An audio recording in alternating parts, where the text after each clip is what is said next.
how hard it is to put these shoes on every damn morning? And I'm gonna have you pick me apart.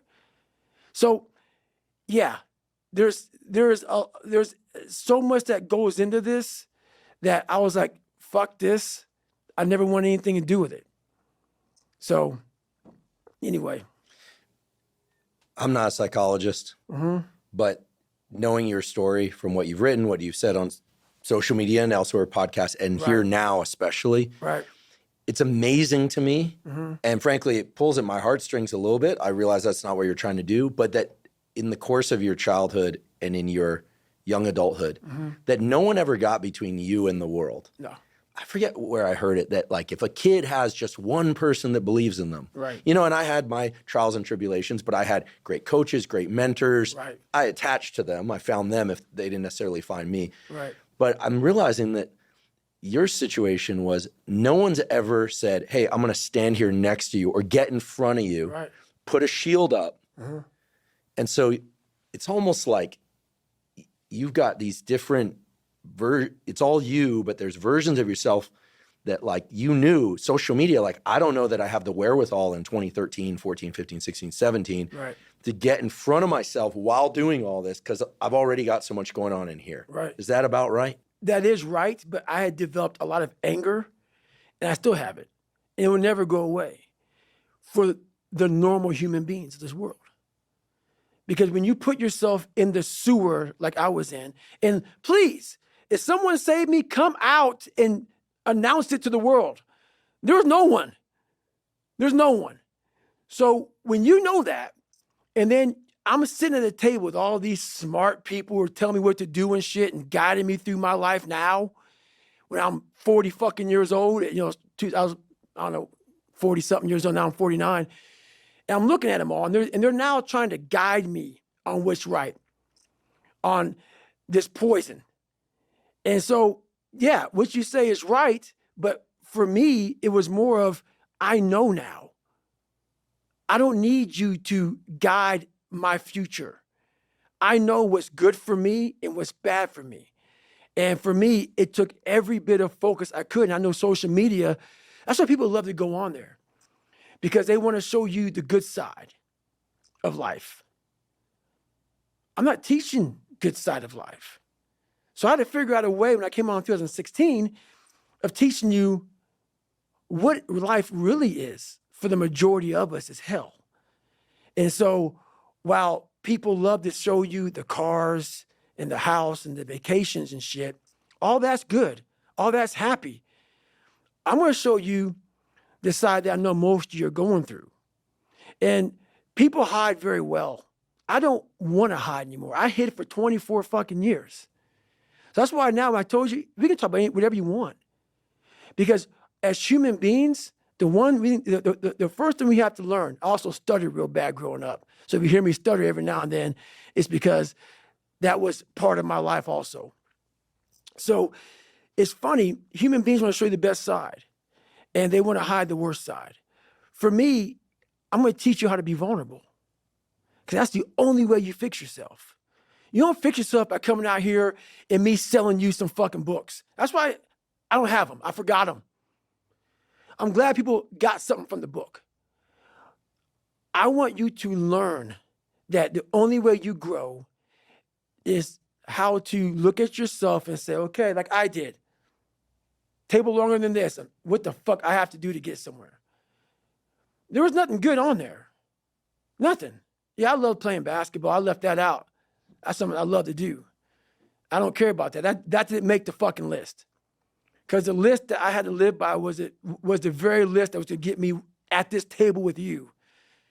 To talk to you, to the normal human beings which I once was, about how you can get somewhere and how it looks. It looks very ugly. There's no fucking passion. There's no fucking motivation. There's no, oh my God, man, no. It's every day of your life just doing. No passion, no discipline, no motivation. Yeah, all these words, I hate that so many people fucking use these words now because it's watered. It's someone sitting in a room by themselves and they figure themselves out and say, God, this is going to fucking suck. Where's passion when you're 300 pounds? Where's the motivation when you can't read and write? Where is it? So how did this happen? I just fucking did. I just did. I said, maybe at the end of this journey, there'll be something there for me. If not, I can read. If not, I'm 185 fucking pounds. There was no magic potion. There's no, oh, let me wake up and look at some shit. No. All those words are overused. They're bullshit. It's all bullshit. Just do. You're living. How do you want to live? How do you want to die? How do you want to fucking be remembered? That's it. That's it. Period. As many of you know, I've been taking AG1 daily since 2012, so I'm delighted that they're sponsoring the podcast. AG1 is a vitamin mineral probiotic drink that's designed to meet all of your foundational nutrition needs. Now, of course, I try to get enough servings of vitamins and minerals through whole food sources that include vegetables and fruits every day, but oftentimes I simply can't get enough servings. But with AG1, I'm sure to get enough vitamins and minerals and the probiotics that I need, and it also contains adaptogens to help buffer stress.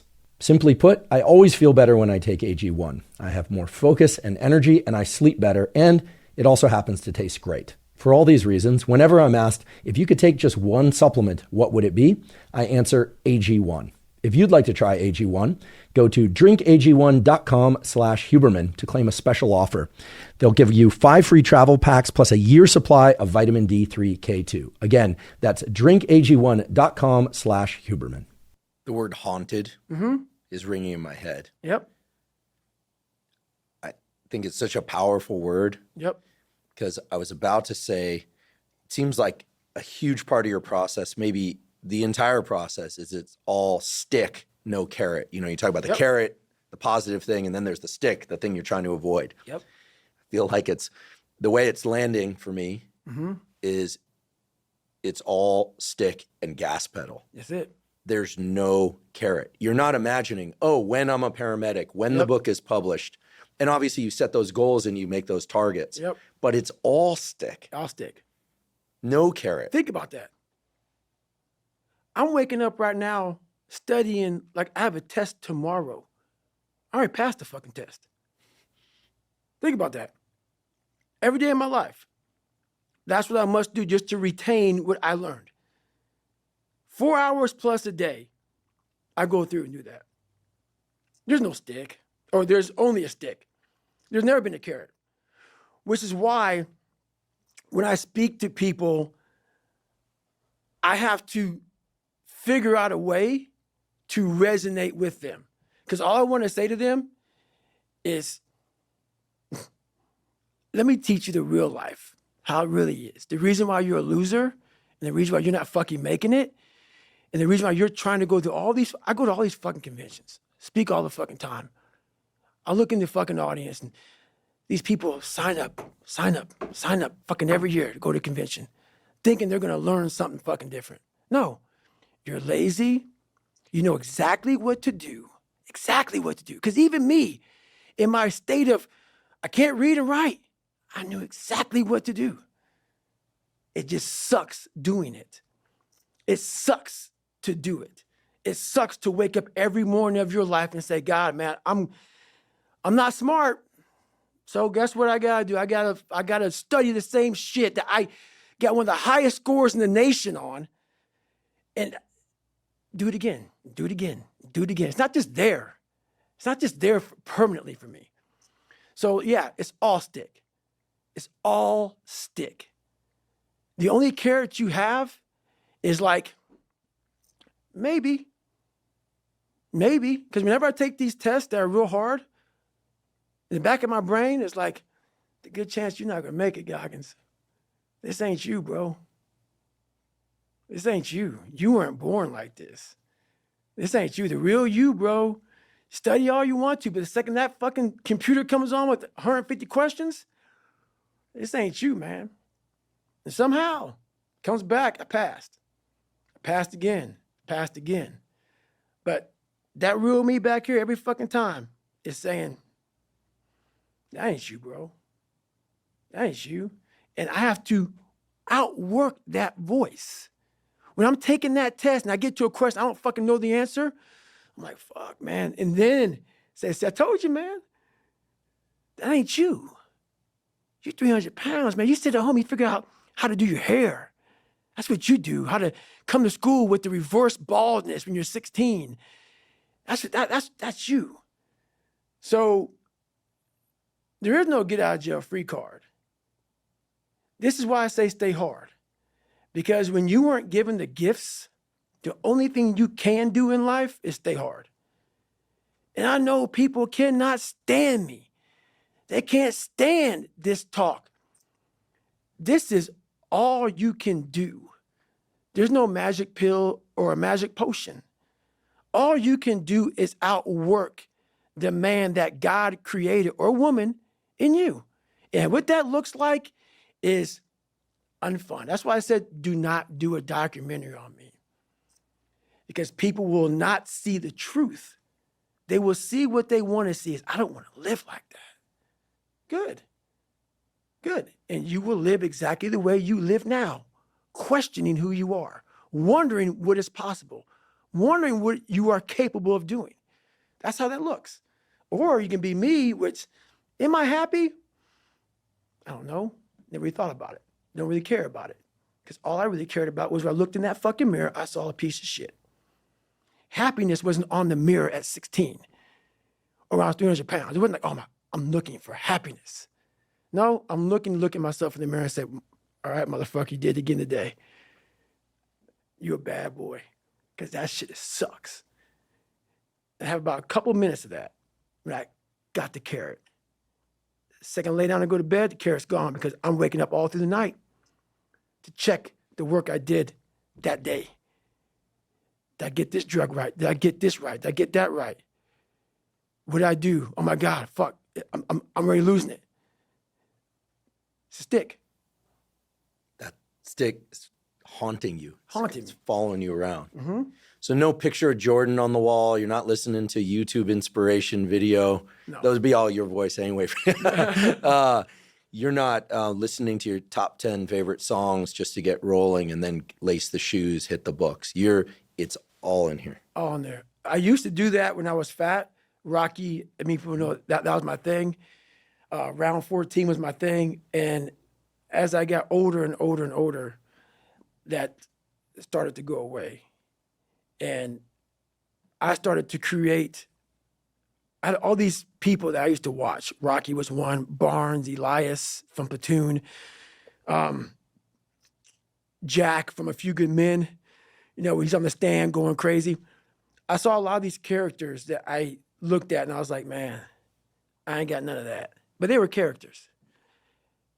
After a while, I lived a life so disciplined that everybody that I once looked to, these fake characters, I built that as a man.